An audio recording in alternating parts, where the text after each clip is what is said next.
Hello friends. देखिए friends, Bihar शिक्षक भर्ती 4.0 के लिए एनसीईआरटी और एससीईआरटी के संपूर्ण बुक्स के निचोड़ में फ्रेंड्स ये हम लोग प्रैक्टिस नंबर 5 करेंगे। ठीक है। देखिए फ्रेंड्स, इसमें आपको हिस्ट्री के, साइंस के, जियोग्राफी के, पॉलिटी के और ईवीएस के प्रश्न आपको मिलेंगे। तो फ्रेंड्स, पिछले 4 क्लासों को आप नहीं देखे हैं तो प्लेलिस्ट बनाई गई है, वहाँ से आप जो है कि जाकर देख सकते हैं। ठीक है। चलिए फ्रेंड्स, हम लोग प्रैक्टिस को स्टार्ट कर लेते हैं। यहाँ पर फ्रेंड्स देखिएगा, प्रैक्टिस में सबसे पहले फ्रेंड्स पहला प्रश्न आपका क्या है। लंदन इंडियन सोसाइटी और ईस्ट इंडिया एसोसिएशन की स्थापना निम्नलिखित में से किसके द्वारा की गई थी। ठीक है।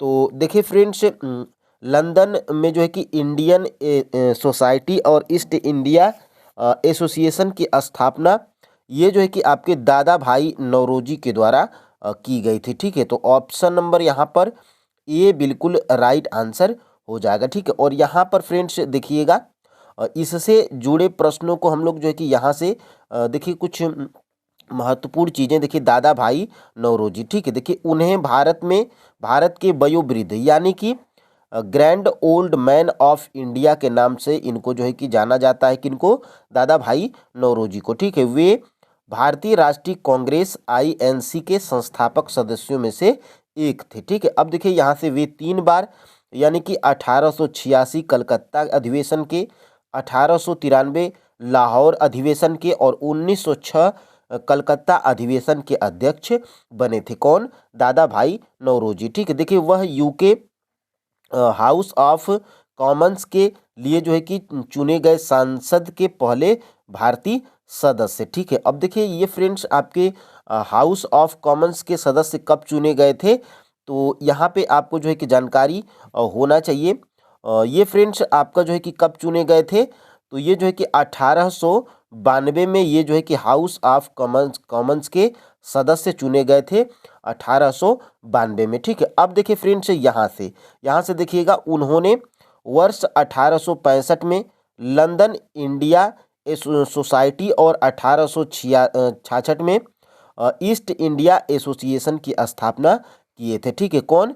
दादा भाई नौरोजी। देखिए फ्रेंड्स यहाँ पे भारत में सबसे पहले 1867 और 68 ईस्वी में दादा भाई नौरोजी ने राष्ट्रीय आय के अनुमान लगाए थे। उन्होंने अपनी पुस्तक poverty and un British rule in India में प्रति व्यक्ति वार्षिक आय 20 रुपया बताया था। और ये आपका फ्रेंड्स किसमें प्रश्न पूछा गया है, ये आपके TRE 3 के एग्जाम में 6 to 8 के SST वाले पेपर में ये प्रश्न आपका पूछा गया है कि poverty and un British rule in India किसकी पुस्तक है, तो ये दादा भाई नौरोजी की पुस्तक है। ठीक है। अब देखिए फ्रेंड्स, हम लोग दूसरा प्रश्न यहाँ पे देखेंगे।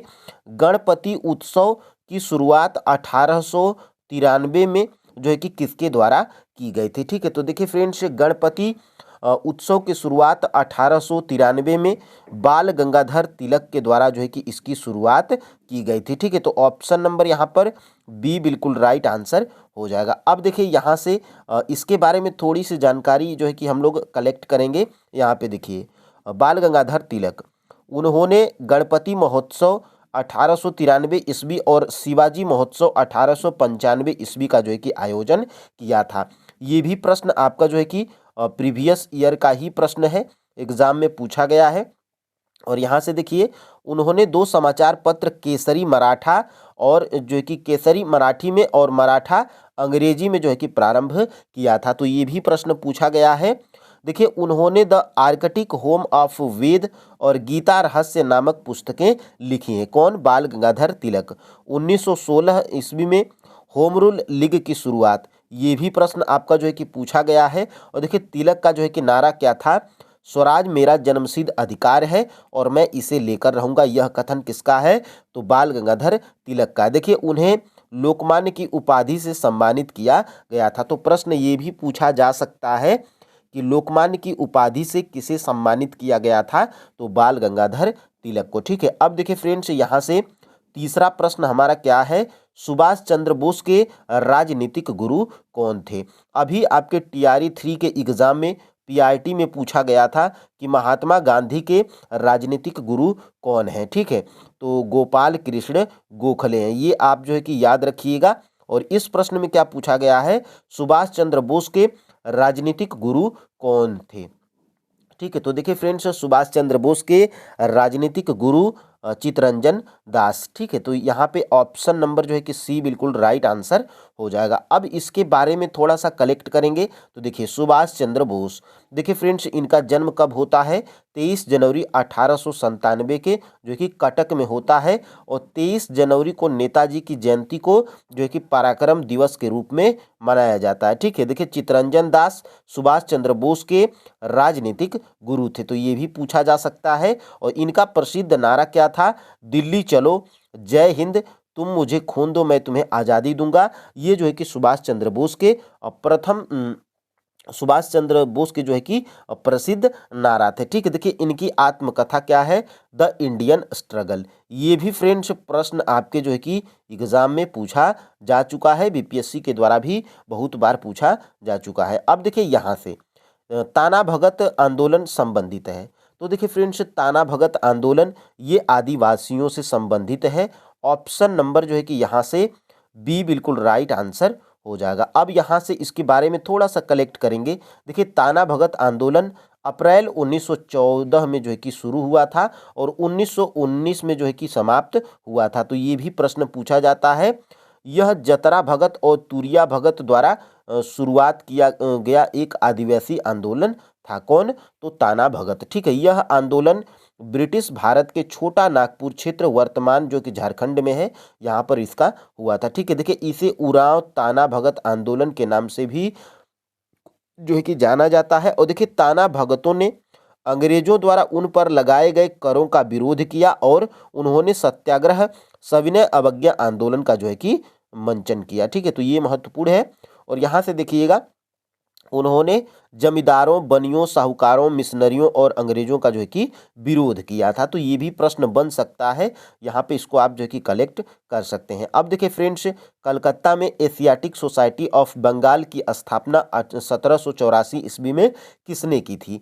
ये भी आपके जो है कि टीआरई 2 में प्रश्न पूछा गया है, तो इसलिए जो है कि इसको यहाँ पे कलेक्ट। देखिए फ्रेंड्स, इस प्रैक्टिस सेट का जो है कि लाभ आपको ये मिलेगा कि आपको देखिए एनसीईआरटी के प्रश्न मिलेंगे और टीआरई 1, टीआरई 2 और टीआरई 3 में एनसीईआरटी से ही प्रश्न पूछे गए हैं।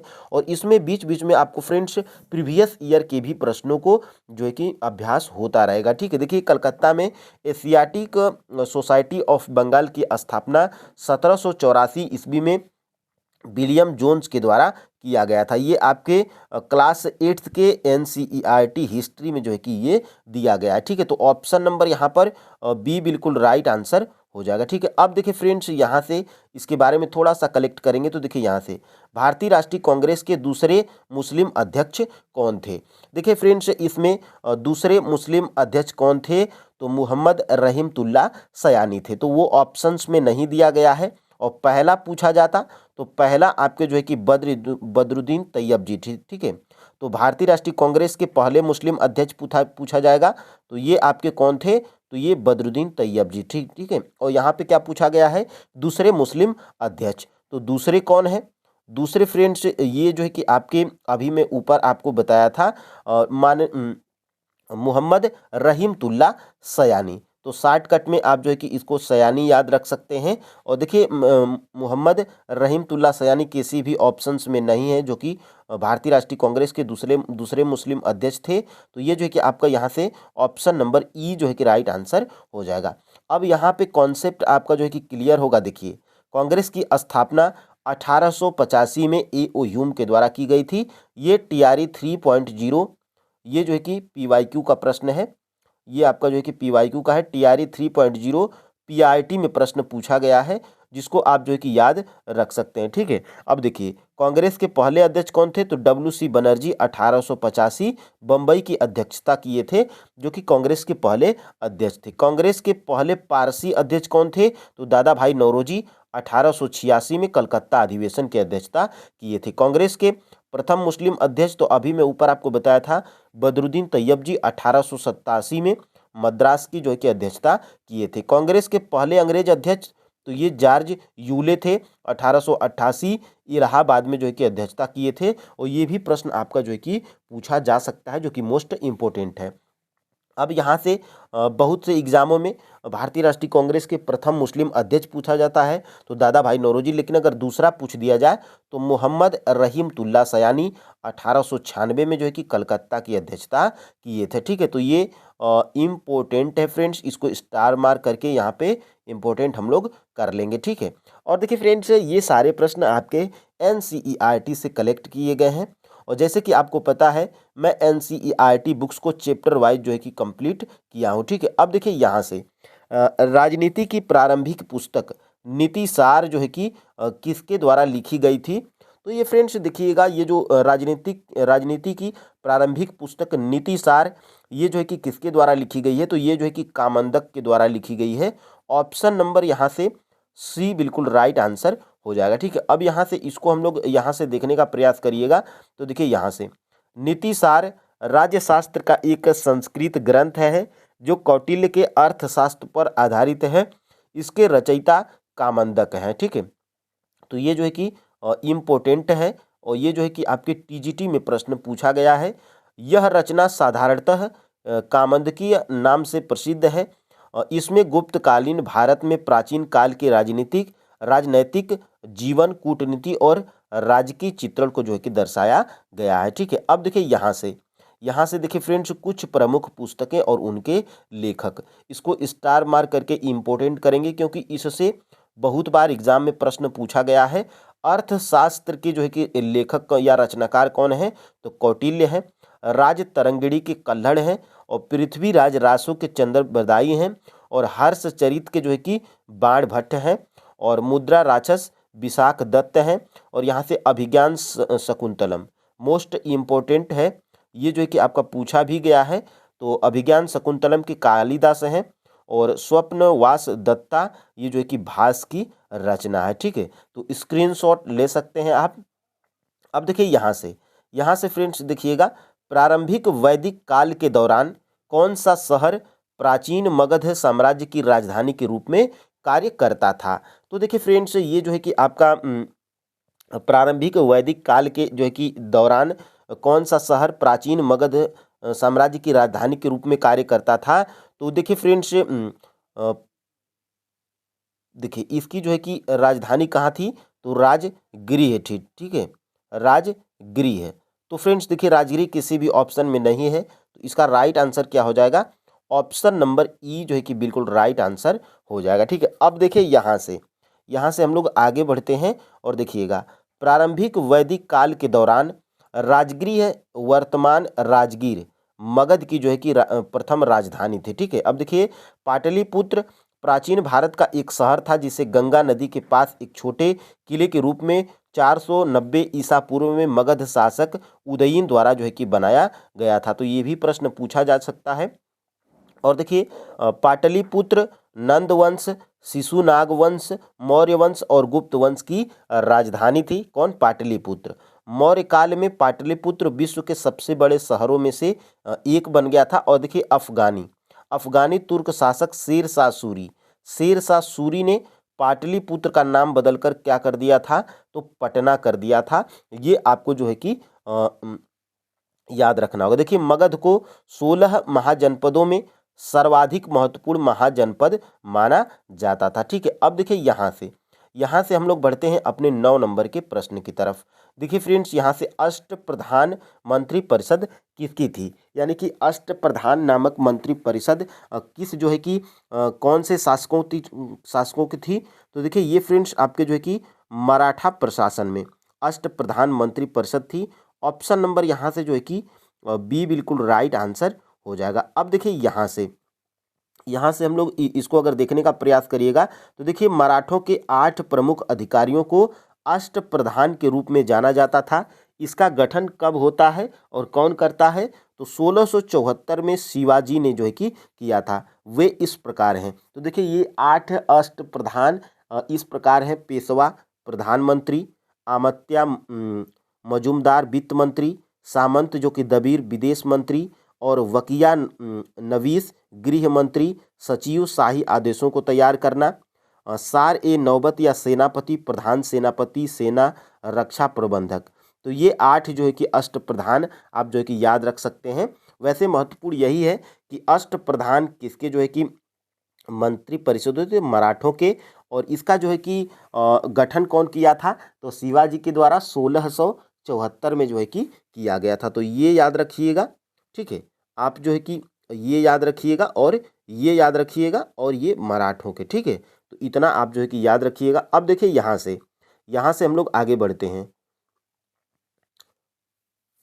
पद्मा पाड़ी बोधिसत्व की पेंटिंग कहाँ है, ठीक है। तो देखिए फ्रेंड्स, ये जो है कि पद्मा पाड़ी बोधिसत्व की पेंटिंग ये जो है कि फ्रेंड्स आपकी कहाँ पर है, तो ये अजंता की गुफाओं में है। ऑप्शन नंबर यहाँ से ए बिल्कुल राइट आंसर हो जाएगा, ठीक है। अब देखिए यहाँ से हम लोग देखते हैं इसको। देखिए पद्म पाड़ी बोधिसत्व, देखिए अजंता की गुफाओं के चित्रों को बोधिसत्व पद्म पाड़ी जो है कि सबसे प्रसिद्ध है।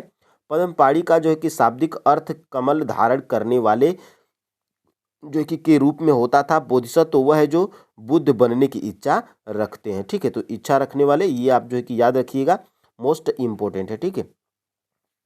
अब देखिए यहाँ से महारानी विक्टोरिया ने भारतीय प्रशासन को ब्रिटिश ताज के जो है कि नियंत्रण में लेने की घोषणा कब की थी, तो देखिए ये फ्रेंड्स 1 नवंबर 1858 को घोषणा की थी। ऑप्शन नंबर यहाँ से सी बिल्कुल राइट आंसर हो जाएगा। अब देखिए यहाँ से इसको अगर देखने का प्रयास करिएगा तो देखिए 1857 की क्रांति के दमन के पश्चात 1 नवंबर 1858 को महारानी विक्टोरिया ने भारतीय प्रशासन को ब्रिटिश राज के नियंत्रण में लेने की घोषणा की थी। देखिए इस घोषणा के बाद भारत में कंपनी के शासन को समाप्त कर भारत को सीधे ब्रिटिश क्राउन के अधीन कर दिया गया था।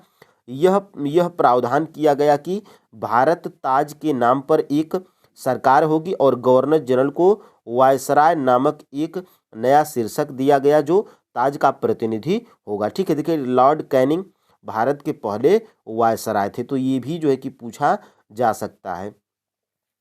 अब देखिए यहाँ से 12 नंबर का प्रश्न क्या है, 1947 के जो है कि भारतीय राष्ट्रीय कांग्रेस के दिल्ली अधिवेशन की अध्यक्षता किसने की थी, तो देखिए फ्रेंड्स मोस्ट इम्पोर्टेंट है क्योंकि 1947 में हमें आज़ादी मिली थी और उसी समय जो है कि 1947 के भारतीय राष्ट्रीय कांग्रेस के दिल्ली अधिवेशन की अध्यक्षता कौन किया था, तो ये जो है कि आपके डॉक्टर राजेंद्र प्रसाद के द्वारा किया गया था। ऑप्शन नंबर फ्रेंड्स यहाँ से बी बिल्कुल राइट आंसर हो जाएगा। अब देखिए यहाँ से इसको अगर देखने का प्रयास करिएगा तो देखिए नवंबर 1947 में जेबी कृपलानी के इस्तीफा के बाद दिल्ली में कांग्रेस का विशेष अधिवेशन आयोजित किया गया जिसकी अध्यक्षता डॉक्टर राजेंद्र प्रसाद ने की थी। और जब भारत अगस्त 1947 में आज़ाद हुआ तब जेबी कृपलानी कांग्रेस के अध्यक्ष थे, ठीक है। तो ये भी पूछा जा सकता है और इनके इस्तीफे के बाद जो है कि ये डॉक्टर राजेंद्र प्रसाद जो है कि अध्यक्षता करते हैं दिल्ली के अधिवेशन की, ठीक है। अब देखिए यहाँ से निम्नलिखित में से कौन सा कथन सत्य नहीं है, यानी कि इसमें से कौन सा कथन सत्य नहीं है यानी कि असत्य को बताना है। तो देखिए फ्रेंड्स यहाँ से पौधे नाइट्रोजन को विलय रूप में ही अवशोषित कर लेते हैं।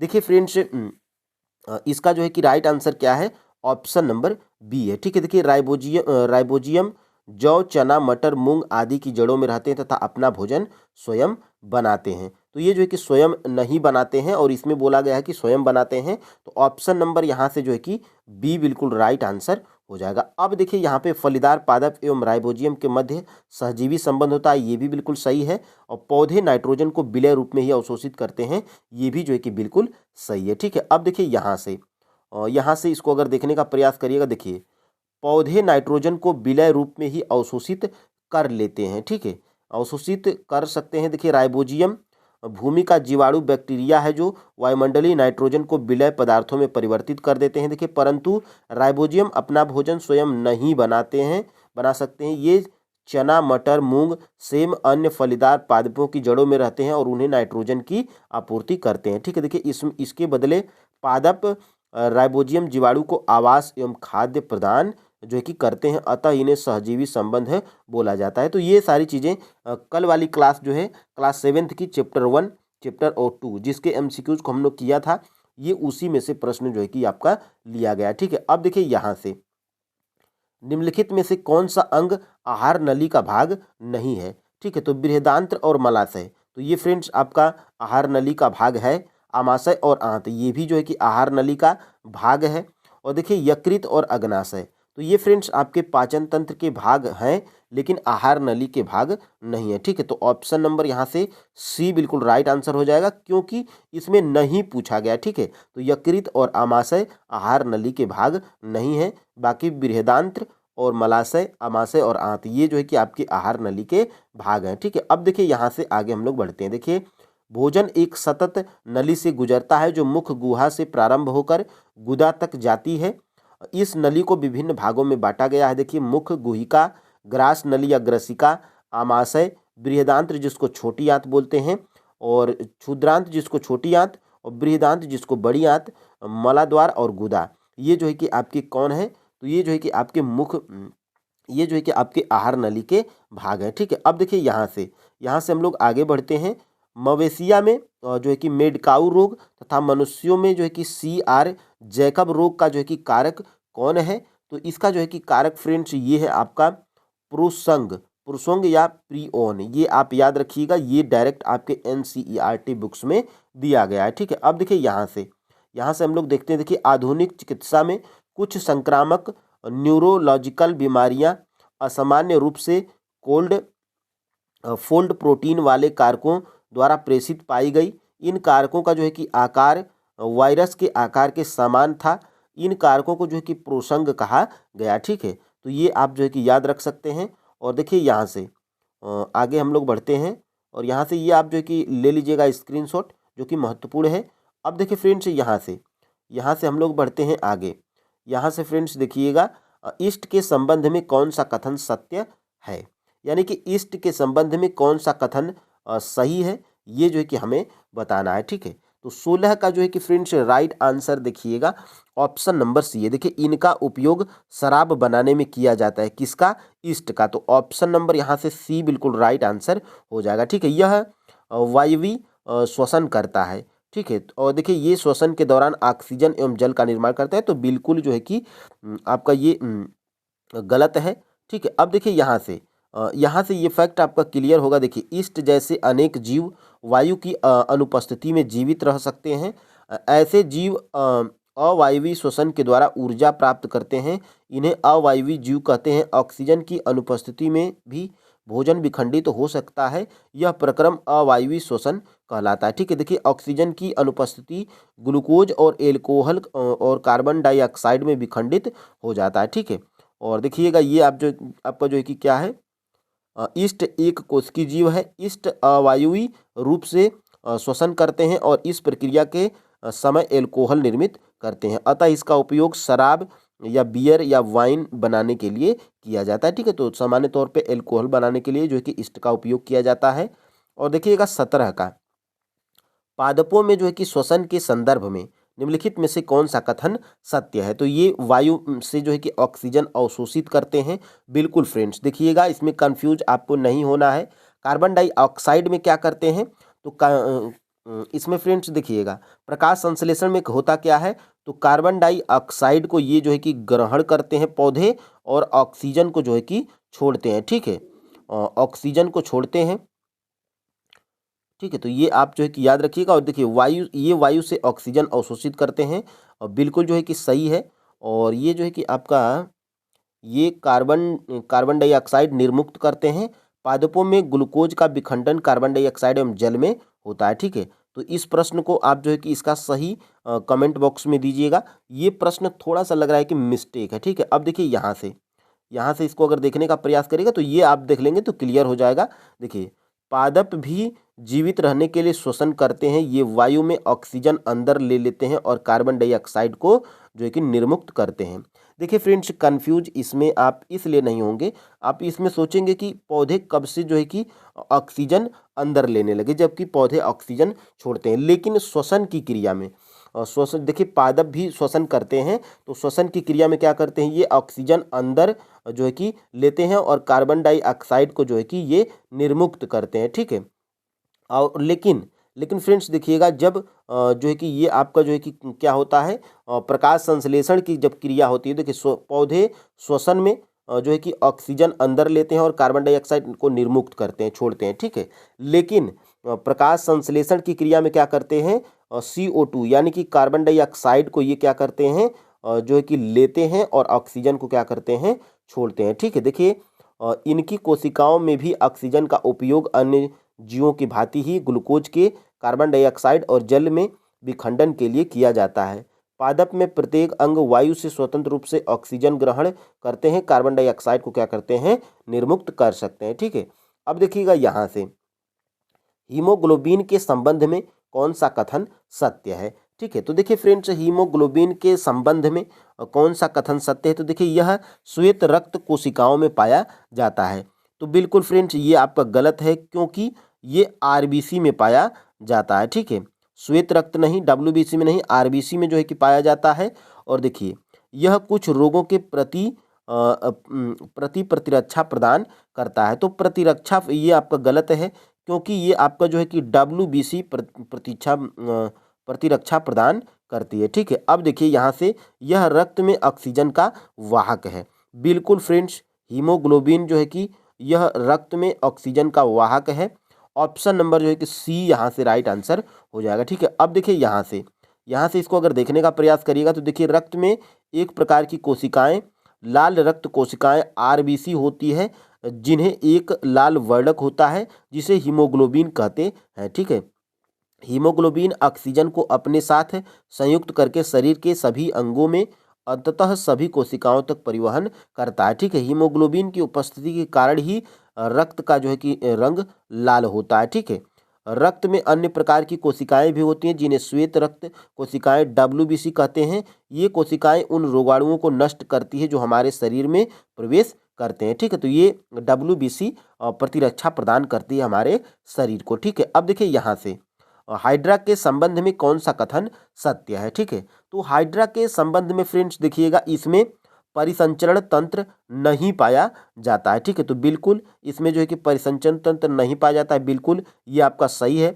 भोजन एवं ऑक्सीजन की पूर्ति जल द्वारा होती है, ये भी आपका जो है कि बिल्कुल सही है। इसे परिसंचरण हेतु रक्त के समान तरल की आवश्यकता नहीं होती है, ठीक है। तो इसे तरल की आवश्यकता होती है, ठीक है। तो ये आपका जो है कि बिल्कुल जो है कि ये आपका जो है कि असत्य है, ठीक है। तो यहाँ से ऑप्शन नंबर जो है कि सी बिल्कुल राइट आंसर हो जाएगा, ठीक है। तो यहाँ पे फ्रेंड्स इसको अगर देखने का प्रयास करिएगा तो देखिए इसमें परिसंचरण तंत्र नहीं पाया जाता है, ये भी सही है। भोजन एवं ऑक्सीजन की पूर्ति जल द्वारा होती है, ये भी सही है। और इसे परिसंचरण हेतु रक्त के समान तरल की आवश्यकता नहीं होती है, तो ये भी बिल्कुल सही है। और देखिए असत्य पूछा है, ऐसे कथन वाले ये मैं प्रश्न इसलिए रखा हूँ क्योंकि ये बीपीएससी में पूछा गया है। तो इसका राइट आंसर क्या हो जाएगा, ऑप्शन नंबर ई जो है कि राइट आंसर हो जाएगा। और यहाँ से ये क्लियर हो जाएगा आपका। देखिए स्पंज और हाइड्रा में फेफड़े, रक्त या हृदय नहीं होते हैं, ठीक है। और रक्त या हृदय जो है कि नहीं होंगे, तो इसमें जो है कि परिसंचरण तंत्र नहीं पाया जाएगा, ठीक है। तो इसीलिए जो है कि ऑप्शन नंबर ए भी सही है। और यहाँ से देखिएगा स्पंजों और हाइड्रा जैसे जंतुओं में परिसंचरण तंत्र नहीं पाया जाता है, बिल्कुल फ्रेंड्स, ऊपर यही आपके ऑप्शंस में दिया गया था। जिस जल में वे रहते हैं वहीं उनके शरीर में प्रवेश करके उन्हें भोजन और ऑक्सीजन की आपूर्ति कर देता है। जब जल बाहर निकलता है तो वह अपने साथ कार्बन डाइऑक्साइड और अपशिष्ट पदार्थों को ले जाता है, अतः उन्हें परिसंचरण हेतु रक्त के समान तरल की आवश्यकता नहीं होती है, ठीक है। तो इसीलिए फ्रेंड्स उपयुक्त तीनों ऑप्शन सही था और उसमें असत्य पूछा गया था, तो इसलिए आपका ऑप्शन नंबर ई जो है कि राइट आंसर था, ठीक है। अब देखिए यहाँ से निम्नलिखित में से कौन प्रतिजैविक यानी कि एंटीबायोटिक नहीं है, ठीक है। तो देखिए स्ट्रेप्टोमाइसिन, टेट्रासाइक्लिन, एरिथ्रोमाइसिन, ये आपके क्लास एट्थ की NCERT साइंस में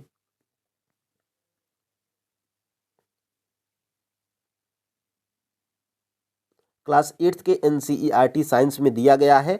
और ये जो है कि आपके एंटीबायोटिक यानी कि फ्रेंड्स ये जो है कि आपके स्ट्रेप्टोमाइसिन, टेट्रासाइक्लिन और एरिथ्रोमाइसिन, ये जो है कि आपकी क्या है, प्रतिजैविक या एंटीबायोटिक, ये तीनों है। उसमें प्रश्न में क्या पूछा गया है कि इसमें से कौन सा एंटीबायोटिक नहीं है, तो इसमें आपका राइट आंसर क्या हो जाएगा, ऑप्शन नंबर जो है कि यहाँ से ई बिल्कुल राइट आंसर हो जाएगा, ठीक है। तो ये आप याद रखिएगा, ये तीनों आपकी जो है कि एंटीबायोटिक दवाएं हैं। ठीक है, अब देखिए यहाँ से आपका जो है कि इसको अगर देखने का प्रयास करिएगा, देखिए 21 नंबर का किण्वन प्रक्रिया की खोज किसने की थी, ये भी आपके क्लास 8th के NCERT साइंस से उठाया गया है।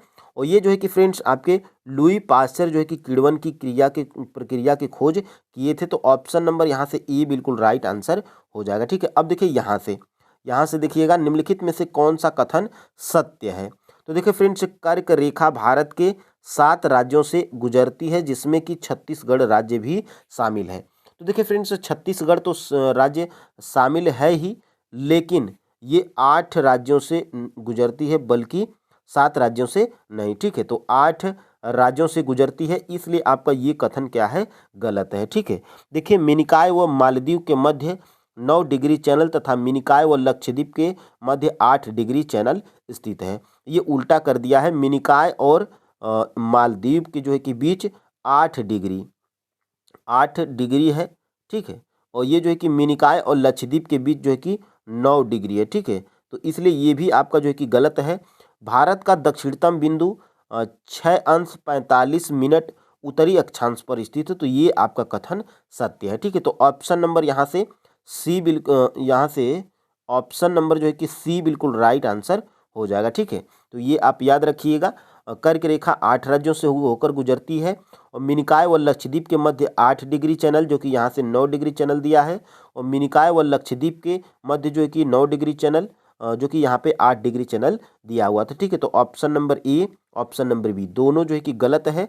ऑप्शन नंबर सी जो है कि आपका बिल्कुल सही है। ठीक है, यहाँ से फैक्ट आपका क्लियर हो जाएगा। देखिए, कर्क रेखा 23 अंश 30 मिनट भारत के लगभग मध्य भाग एवं 8 राज्यों से होकर गुजरती है। वो 8 राज्य कौन कौन से हैं? गुजरात, राजस्थान, मध्य प्रदेश, छत्तीसगढ़, झारखंड, पश्चिम बंगाल, त्रिपुरा व मिजोरम से जो है कि एवं पड़ोसी देश बांग्लादेश से होकर जो है कि गुजरती है। ठीक है, तो यहाँ से भारत का जो कि दक्षिणतम बिंदु कौन है? इंदिरा पॉइंट है, जो ग्रेट निकोबार द्वीप समूह में 6 अंश 45 मिनट उत्तरी अक्षांश पर स्थित है। पहले इसका नाम जो है कि पिग्मेलियन पॉइंट था। यह भूमध्य रेखा से 876 किलोमीटर दूर है। ठीक है, और ये आप याद रखिएगा, मिनिकॉय व लक्षद्वीप के मध्य जो है कि 9 डिग्री चैनल है, मालदीव व मिनिकॉय के मध्य जो है कि 8 डिग्री चैनल है, और लिटिल अंडमान और निकोबार के मध्य जो है कि 10 डिग्री चैनल है। तो ये महत्वपूर्ण है, ये आपके क्लास 9th के NCERT जियोग्राफी में दिया गया है। ठीक है, अब देखिए धारवाड़ क्रम की चट्टानों के संदर्भ में कौन सा कथन सत्य है। ठीक है, तो धारवाड़ के क्रम की चट्टानों के संदर्भ में फ्रेंड्स देखिएगा, यह एक परतदार चट्टान का उदाहरण है। ठीक है, इसमें असत्य पूछा गया है। ठीक है, तो असत्य देखिए, ये आपका यह एक परतदार चट्टान का उदाहरण तो बिल्कुल सही है। इसमें जीवाश्म पाए जाते हैं, लेकिन फ्रेंड्स इसमें जीवाश्म नहीं पाए जाते हैं, और यही कथन आपका जो है कि असत्य है। ऑप्शन नंबर यहाँ से बी बिल्कुल राइट आंसर हो जाएगा। भारत के सर्वाधिक खनिज भंडार इसी क्रम के चट्टानों में मिलते हैं, ये भी आपका जो है कि सही है। ठीक है, तो असत्य पूछा गया था, तो असत्य देखिए इसमें जीवाश्म नहीं पाए जाते हैं। ठीक है, तो ऑप्शन नंबर यहाँ से बी बिल्कुल राइट आंसर हो जाएगा। ठीक है, अब देखिए यहाँ से धारवाड़ क्रम की चट्टानें, ये अर्कियन क्रम की प्राथमिक चट्टानों के अपरदन व निक्षेपण से निर्मित परतदार चट्टानें हैं। ठीक है, ये अत्यधिक रूपांतरित हो चुके हैं, इसमें जीवाश्म नहीं मिलते हैं। ठीक है, और आपके ऑप्शन नंबर बी में क्या दिया गया था कि इसमें जीवाश्म मिलते हैं। ठीक है, तो असत्य पूछा था, इसलिए आपका option number B right answer था। ठीक है, देखिए कर्नाटक के धारवाड़ एवं बेल्लारी जिला, अरावली श्रेणियाँ, बालघाट, रीवा, छोटा नागपुर आदि क्षेत्रों में ये चट्टानें मिलती हैं। भारत के सर्वाधिक खनिज भंडार इसी क्रम के चट्टानों में मिलते हैं। लौह अयस्क, तांबा, स्वर्ण इन चट्टानों में पाए जाने वाले महत्वपूर्ण खनिज हैं। ठीक है, तो यहाँ से प्रश्न आपके एग्जाम में बना है। और देखिए भारत में 98% कोयला किस क्रम के चट्टानों में मिलता है। ठीक है, लगभग जो है कि 98% कोयला किस क्रम के चट्टानों में मिलता है, ये भारत में पूछा गया है। तो यहाँ से फ्रेंड्स ये गोंडवाना क्रम में मिलता है। भारत के गोंडवाना क्रम में 98% जो है कि कोयला मिलता है। ठीक है, तो ऑप्शन नंबर यहाँ से सी बिल्कुल राइट आंसर हो जाएगा। ठीक है, अब देखिए यहाँ से देखिएगा, देखिए ऊपरी कार्बोनिफेरस युग से लेकर जुरैसिक युग तक इन चट्टानों का जो है कि निर्माण अधिक हुआ। ये चट्टानें कोयले के लिए विशेष महत्वपूर्ण है। भारत का 98% कोयला गोंडवाना क्रम की चट्टानों में मिलता है। ये परतदार चट्टानें हैं। इनमें जो है कि मछलियाँ व रेंगने वाले जीवों के अवशेष मिलते हैं। देखिए दामोदर, महानदी, गोदावरी व उसकी सहायक नदियों में इन चट्टानों का जो है कि सर्वोत्तम रूप मिलता है। ठीक है, अब देखिए यहाँ से देखिएगा, भूड़ नामक स्थलाकृति किस प्रदेश में दृष्टिगोचर होते हैं, यानी कि भूड़ नामक स्थलाकृति किस प्रदेश में मिलते हैं। ठीक है, ये पूछा गया है। तो ये फ्रेंड्स आपका जो है कि बांगर प्रदेश में जो है कि मिलते हैं। ऑप्शन नंबर जो है कि यहाँ से सी बिल्कुल राइट आंसर हो जाएगा। ठीक है, अब देखिए यहाँ से 26 का हम लोग देखेंगे। देखिए बांगर प्रदेश यह मैदानी भागों का उच्च भाग है, जहाँ सामान्यतः बाढ़ का पानी नहीं पहुँच पाता है। ठीक है, देखिए पुराने जलोढ़ों से निर्मित बांगर प्रदेश में कंकड़ व रेत अधिक मात्रा में पाए जाते हैं। जहाँ इस प्रदेश में कंकड़ पत्थरों के कारण असमतल व उच्च भूमि बन गई, उसे जो है कि भूड़ कहा गया। ठीक है, तो यहीं से ये प्रश्न जो है कि आपका पूछा गया था। अब देखिए उदाहरण के लिए गंगा यमुना दोआब के जो है कि ऊपरी भाग में भूड़ के निक्षेप मिलते हैं। ठीक है, तो ये महत्वपूर्ण है। अब देखिएगा यहाँ से गंगा के बाएं तट की मुख्य सहायक नदियों का पश्चिम से पूर्व की ओर जो है कि क्रम क्या है। ठीक है, यानी कि पश्चिम से पूर्व की ओर, यानी कि आपका जो है कि इधर पश्चिम है, इधर पूर्व है। ठीक है, ऊपर आपका उत्तर होता है, नीचे आपका जो है कि दक्षिण होता है, यानी कि ये वाला क्रम आपका पूछा जा रहा है। ठीक है, तो यहाँ से फ्रेंड्स देखिएगा, गंगा के बाएं तट की मुख्य सहायक नदियों का पश्चिम से पूर्व की जो है कि क्रम क्या है। ठीक है, तो पश्चिम से पूर्व की बात करेंगे फ्रेंड्स, तो ये जो है कि आपका ऑप्शन नंबर जो है कि बी, रामगंगा, गोमती, गंडक और कोसी, ये जो है कि इनका क्रम है। ऑप्शन नंबर यहाँ से बी बिल्कुल राइट आंसर हो जाएगा। ठीक है, अब देखिए यहाँ से देखिएगा, ये जो है कि आपका इधर आपका जो है कि पश्चिम है। ठीक है, इधर आपका पूर्व है। ठीक है, तो इधर से इधर तक बताना है। और देखिए ये आपका जो है कि क्या है, ये आपका जो है कि बायां है। ठीक है, ये आपका बायां है और ये आपका जो है कि दायां है। ठीक है, तो इधर से इधर का क्रम पूछा जा रहा था। तो देखिए इसमें जो है कि रामगंगा है, गोमती है, गंडक है और कोसी है। ठीक है, तो यही पूछा गया था। अब देखिए ये आपका इधर से इधर भी पूछ सकता है, पूर्व से जो है कि पश्चिम भी पूछ सकता है। ठीक है, तो कोसी, गंडक, गोमती और जो है कि ये आपका याद रखिएगा। ठीक है, अब देखिए यहाँ से, और यमुना की सहायक नदी देखिए कौन है, चंबल है, सिंधु है, बेतवा है और केन है। तो ये आप याद रख सकते हैं स्क्रीनशॉट लेकर। अब देखिए फ्रेंड्स यहाँ से निम्नलिखित में से कौन सा कथन गलत है। ठीक है, तो निम्नलिखित में से कौन सा कथन गलत है, तो देखिए राजस्थान की एकमात्र सदा नीरा नदी चंबल नदी है। तो ये जो है कि आपका जो है कि ये कथन सही है। ठीक है, और दामोदर नदी भ्रंश घाटी में प्रवाहित होने वाली नदी है, तो ये भी सही है।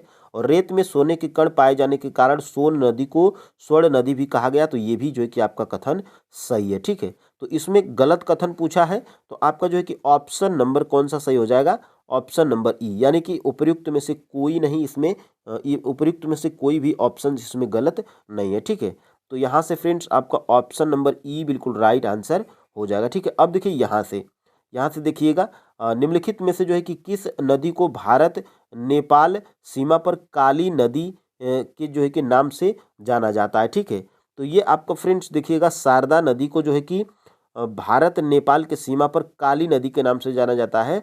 ऑप्शन नंबर यहाँ से जो है कि बी बिल्कुल राइट आंसर हो जाएगा। ठीक है, अब देखिए यहाँ से शारदा यानी कि सरयू नदी, यह नदी नेपाल हिमालय में स्थित मिलाम हिमनद में गोरी गंगा नाम से निकलती है, जो भारत नेपाल सीमा पर काली नदी के नाम से जानी जाती है। उत्तर प्रदेश के बाराबंकी जिले में यह घाघरा नदी से मिलती है, जो इसे चौक के नाम से जाना जाता है। ठीक, ये महत्वपूर्ण है, आप याद रख सकते हैं। और यहाँ से देखिएगा, कैजुरीना, केवड़ा एवं बेंदी जो है कि वृक्ष किस प्रकार के वन के उदाहरण हैं। ठीक है, तो ये जो है कि आपके फ्रेंड्स ज्वारी वन के उदाहरण हैं। यहाँ से ऑप्शन नंबर जो है कि यहाँ से ए बिल्कुल राइट आंसर हो जाएगा। कैजुरीना, केवड़ा एवं बेंदी वृक्ष ये जो है कि ज्वारी वन के उदाहरण हैं। ठीक है, तो ऑप्शन नंबर यहाँ से फ्रेंड्स मैं सही बोल रहा हूँ, लेकिन गलत टिक कर रहा हूँ। यहाँ से ऑप्शन नंबर जो है कि सी बिल्कुल राइट आंसर हो जाएगा। ठीक है, और यहाँ से देखिएगा,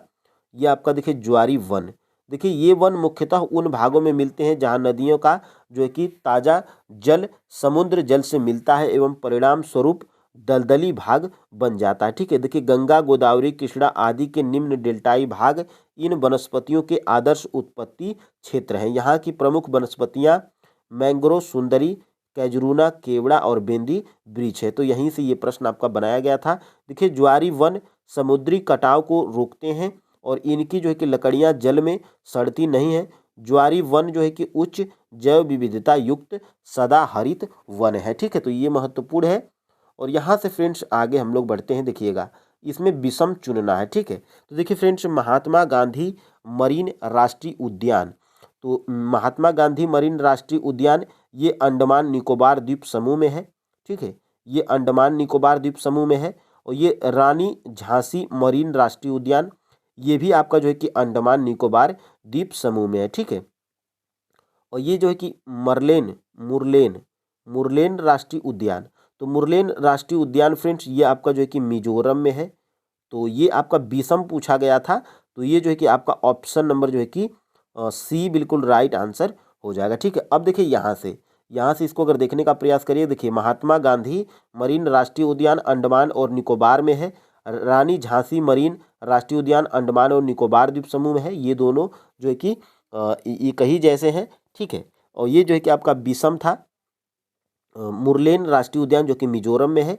ठीक है, और देखिए कैंपवेल बे राष्ट्रीय उद्यान ये अंडमान निकोबार द्वीप समूह में। तो ये तीनों आप याद रखिएगा। और ये जो है कि 4 नंबर वाला मोस्ट इंपोर्टेंट है, इसको भी आप जो है कि याद रख सकते हैं। ठीक है, अब देखिए यहाँ से हम लोग आगे बढ़ते हैं। राष्ट्रीय बाघ संरक्षण प्राधिकरण का गठन किस वर्ष किया गया था। ठीक है, तो राष्ट्रीय बाघ संरक्षण प्राधिकरण का जो है कि गठन किस वर्ष किया गया था, तो ये जो है कि किया गया था फ्रेंड्स आपका जो है कि 2006 में। ऑप्शन नंबर यहाँ पे बी बिल्कुल राइट आंसर हो जाएगा। और प्रोजेक्ट टाइगर ये आपका जो है कि प्रोजेक्ट टाइगर योजना कब जो है कि प्रारंभ की गई थी, ये आप जो है कि कमेंट बॉक्स में बताइएगा। ठीक है, और फ्रेंड्स देखिए क्लास आपको पसंद आ रही है तो वीडियो को लाइक करिएगा, चैनल पे नए हैं तो चैनल को जो है कि सब्सक्राइब जरूर कीजिएगा। ठीक है, अब देखिए यहाँ से निम्न में से कौन सा कथन सही है। ठीक है, तो कौन था कथन इसमें जो है कि सही है और ये जो है कि हमें बताना है।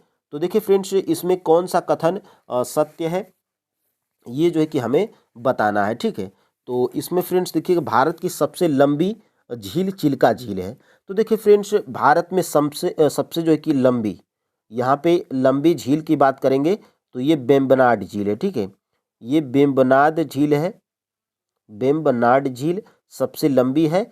और जो है कि चिल्का झील क्या है, तो चिल्का झील जो है कि फ्रेंड्स आपकी सबसे बड़ी नदी है। ठीक है, चिल्का जो है कि सबसे बड़ी नदी है, तो ये आप याद रखिएगा। और देखिए भारत की सबसे लंबी नदी इसमें चिल्का झील बोला है, तो ये कथन आपका गलत है। ठीक है, और सही पूछा है भारत की सबसे बड़ी उच्च अक्षांशीय झील सोंगमो झील है। तो ये जो है कि आपका जो है कि ये आपका जो है कि ये भी आपका गलत है। और भारत की सबसे बड़ी कृत्रिम झील गोविंद बल्लभ पंत सागर है। तो देखिए फ्रेंड्स ये कृत्रिम झील है। ऑप्शन नंबर यहाँ से जो है कि ये सी वाला सही राइट आंसर है। ठीक है, और देखिए फ्रेंड्स सबसे खारे पानी की झील कौन सी है, तो सबसे खारे पानी की झील फ्रेंड्स आपकी चिल्का झील है, ये आप याद रखिएगा। और मीठे पानी की सबसे बड़ी झील तो वुलर झील है, ये भी आप जो है कि याद रखिएगा। और यहाँ से देखिएगा आगे, देखिए भारत की सबसे लंबी झील वेम्बनाड झील है जो कि केरल में है। भारत की सबसे बड़ी झील चिल्का झील है जो कि ओडिशा में है। और ये सबसे जो है कि खारे पानी की झील भी है। ठीक है, तो इसको आप याद रखिएगा।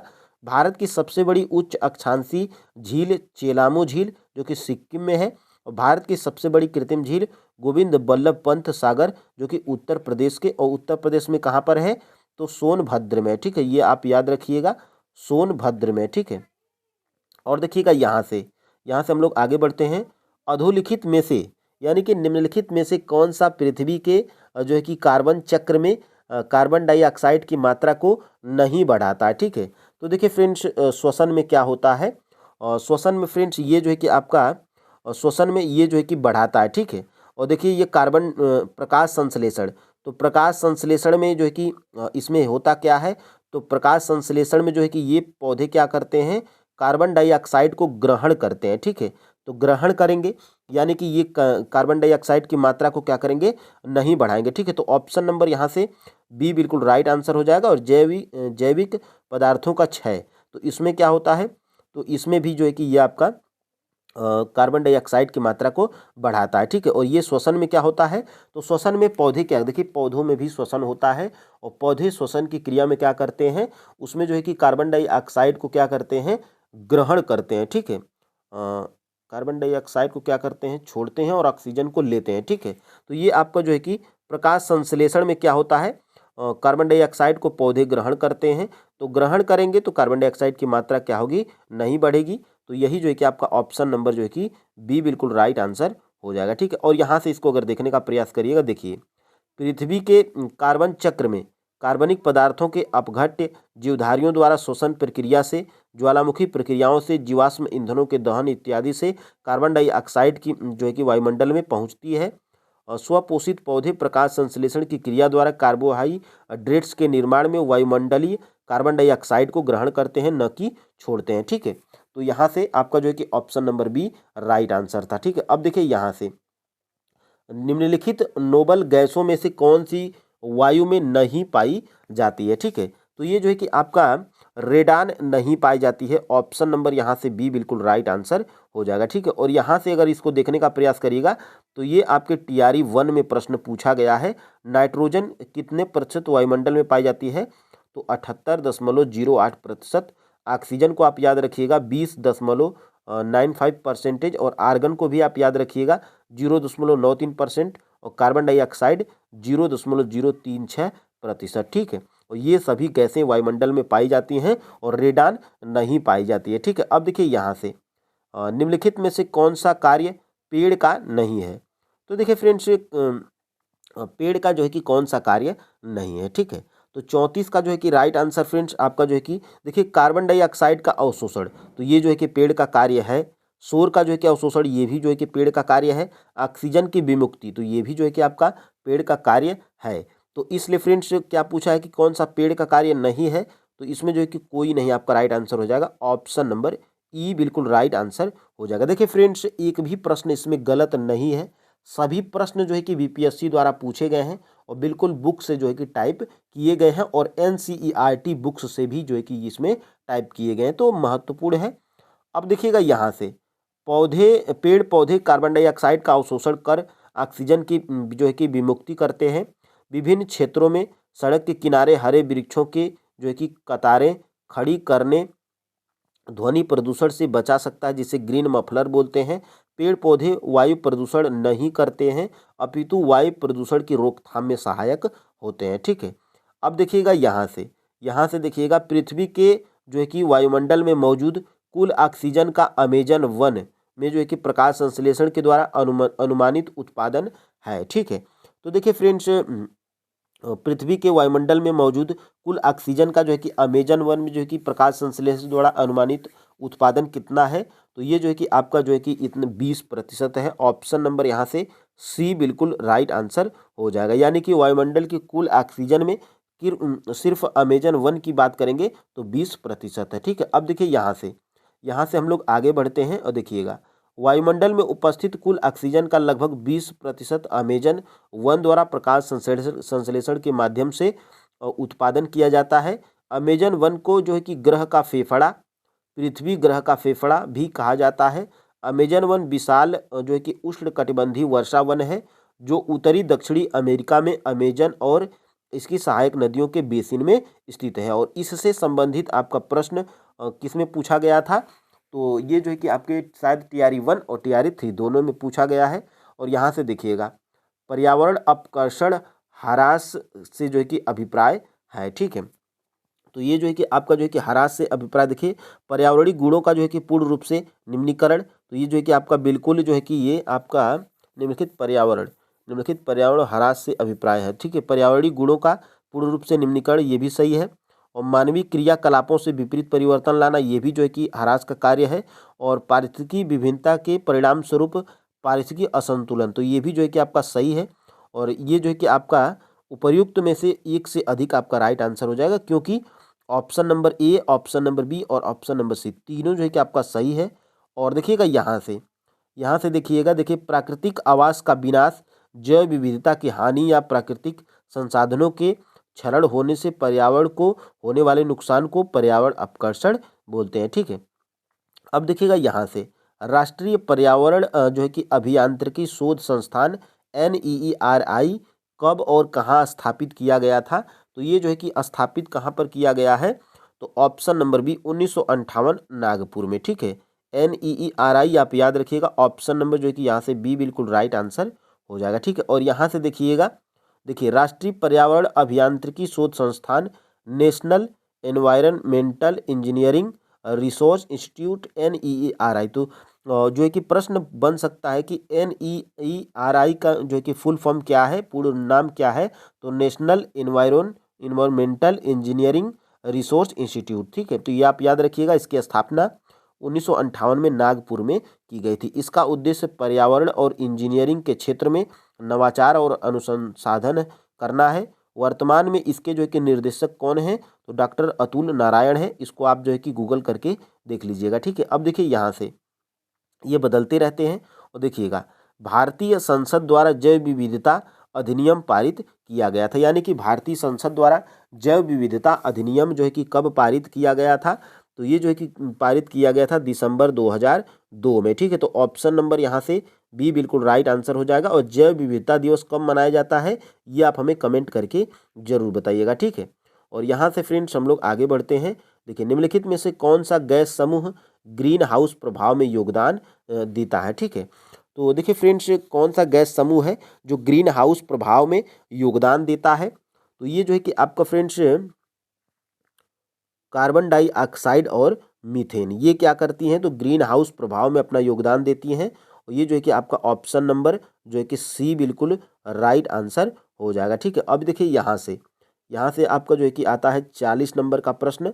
और यहाँ से देखिएगा, विश्व मौसम विज्ञान संगठन WMO, ठीक है, ग्रीन हाउस गैस बुलेटिन नवंबर 2023 के अनुसार महत्वपूर्ण दीर्घायु ग्रीन हाउस गैसों का ग्रीन हाउस प्रभाव या वैश्विक तापन के प्रति अपेक्षित योगदान निम्नवत है। ठीक है, तो कार्बन डाइऑक्साइड का जो है कि योगदान कितना है? तो 64%, मीथेन का जो है कि 19%, और जो है कि HCF यानी कि क्लोरोफ्लोरो, ये जो है कि आपका 2%, नाइट्रस ऑक्साइड का जो है कि 6% है, और क्लोरोफ्लोरो कार्बन्स का जो है कि 8% है, और अन्य गैसें 1%। ये जो है कि आपके ग्रीन हाउस गैस प्रभाव में अपना जो है कि योगदान देती हैं। ठीक है, अब देखिए यहाँ से निम्नलिखित गैसों में से कौन सी एक गैस धरती पर जीवन के लिए हानिकारक और लाभदायक दोनों है? ठीक है, तो देखिए फ्रेंड्स, वो आपका कार्बन डाइऑक्साइड है।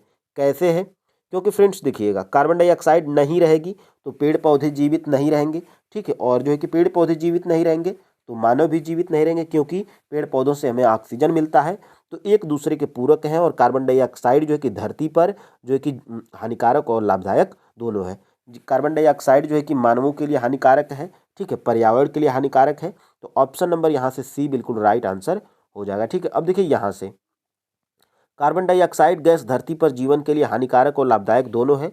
पौधे कार्बन डाइऑक्साइड ग्रहण कर प्रकाश संश्लेषण की क्रिया द्वारा जीवनदायिनी ऑक्सीजन गैस की रचना करते हैं, और जो हमारे जीवन के लिए लाभदायक है वही यह वायुमंडलीय तापन का मुख्य कारण भी है, जो हमारे लिए हानिकारक भी है। ठीक है, तो इस तरह आप जो है कि याद रख सकते हैं।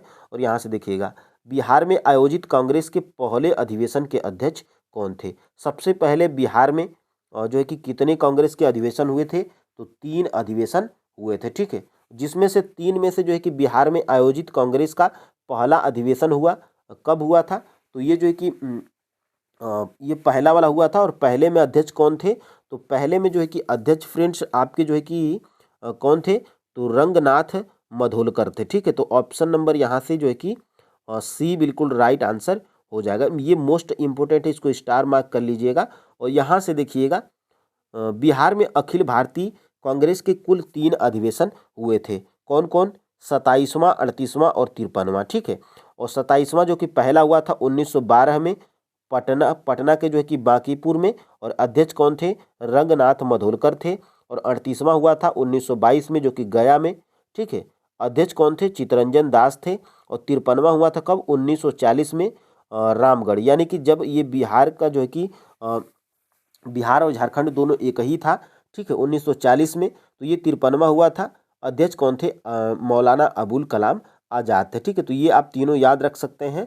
और यहाँ से देखिएगा, राज्यपाल की अध्यादेश जारी करने की शक्ति का उल्लेख भारतीय संविधान के किस अनुच्छेद में है? तो ये फ्रेंड्स आपका जो है कि किस अनुच्छेद में है, आपको जो है कि पता होना चाहिए। तो ये जो है कि आपके फ्रेंड्स किस अनुच्छेद में है?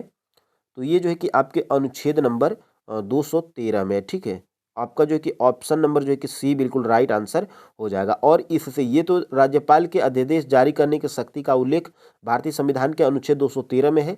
लेकिन प्रश्न पूछ सकता है कि राष्ट्रपति राष्ट्रपति के अध्यादेश जारी करने की शक्ति किस अनुच्छेद में है? तो ये जो है कि अनुच्छेद 123 आप याद रखिएगा, ये पहला वाला। ठीक है, तो यहाँ से फ्रेंड्स आपका राज्यपाल के अध्यादेश जारी करने की शक्ति का उल्लेख भारतीय संविधान के किस अनुच्छेद में है? तो अनुच्छेद 213 में है। ठीक है, ये आप याद रखिएगा। अब देखिए यहाँ से देखिएगा, पंचायती राज व्यवस्था के संबंध में अशोक मेहता समिति का गठन जो है कि किस वर्ष हुआ था? तो पंचायती राज व्यवस्था के संबंध में अशोक मेहता समिति का जो है कि गठन ये कब किया गया था? तो ये जो है कि गठन किया गया था फ्रेंड्स आपके दिसंबर 1977 में। ठीक है, तो ऑप्शन नंबर यहाँ से सी बिल्कुल राइट आंसर हो जाएगा। ठीक है, अब देखिए यहाँ से इसको अगर देखने का प्रयास करिए, देखिए प्रथम वित्त आयोग के अध्यक्ष कौन थे?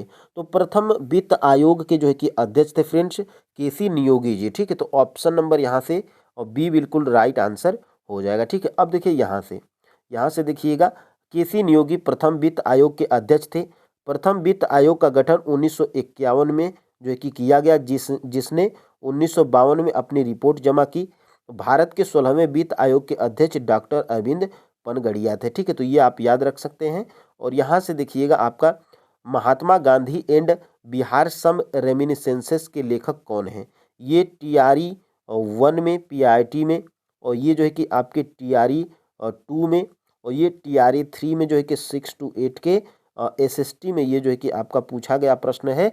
Mahatma Gandhi and Bihar some reminiscences के लेखक कौन थे? तो ये जो है कि आपके डॉक्टर राजेंद्र प्रसाद थे। ठीक है, तो ऑप्शन नंबर यहाँ से ए बिल्कुल राइट आंसर हो जाएगा। और ये जो है कि प्रीवियस ईयर का भी है, और ये आपके बिहार SCERT के बुक्स में दिया गया है। ठीक है, देखिए Mahatma Gandhi and Bihar some reminiscences की रचना डॉक्टर राजेंद्र प्रसाद ने 1949 में की थी। और इनकी अन्य प्रमुख रचनाएं डॉक्टर राजेंद्र प्रसाद की देखिए, गांधी जी की देन, बापू के कदमों में, चंपारण में महात्मा गांधी, खादी का अर्थशास्त्र, ये आपके जो है कि डॉक्टर राजेंद्र प्रसाद की प्रमुख रचनाएं हैं। ठीक है, तो याद रखिएगा।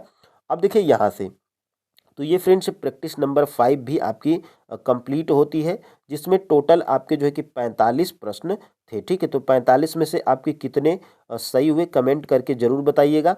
और फ्रेंड्स देखिए, ये प्रैक्टिस सेट जो है कि बिल्कुल आपके NCERT और SCERT बुक्स से की गई है। तो फ्रेंड्स कमेंट में जरूर बताइएगा, और चैनल पे नए हैं तो चैनल को जो है कि सब्सक्राइब अवश्य करिएगा। ठीक है, तो फ्रेंड्स आज के लिए इतना ही। जय हिंद।